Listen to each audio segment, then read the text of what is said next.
呢度唔係澳門，但係可以用澳門嘅葡幣買嘢。3500幾個澳門人搬嚟呢度住，呢度係內地第一個澳門社區。我而家喺澳門新街坊嘅長者服務中心，呢度有2個籃球場咁大，好多老人家喺呢度好開心㗎。而家中午食飯時間啦，睇下大家有咩餸先啊！姐姐你好，今日食咩餸啊？嗰度有魚啊，牛肉丸，肉丸有菜，有嗰個南瓜。呢度一餐要幾多錢㗎3蚊。3蚊咁抵？係啊。你係邊度人啊？澳門啊。澳門人喺度生活咗幾長時間啊1年到啦。覺得點啊？ OK 啊。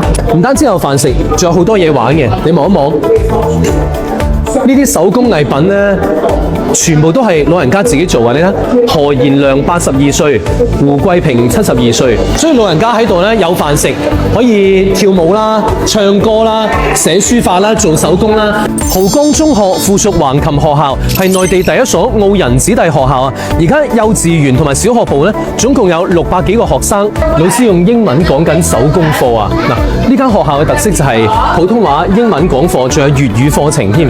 而且濠江中學仲係1949年喺澳門升起第一面5星紅旗嘅學校。橫琴最大嘅特點就係地大，小朋友喺度跑步踢波幾快樂啊！而且學校呢度有條風雨連廊，直接連住澳門新街坊嘅樓盤。澳門嘅陸地面積淨係大過廣州越秀區少少嘅咋，但係住咗68萬人口咁多啊，所以唔少澳門人選擇嚟橫琴呢度住得更加寬敞。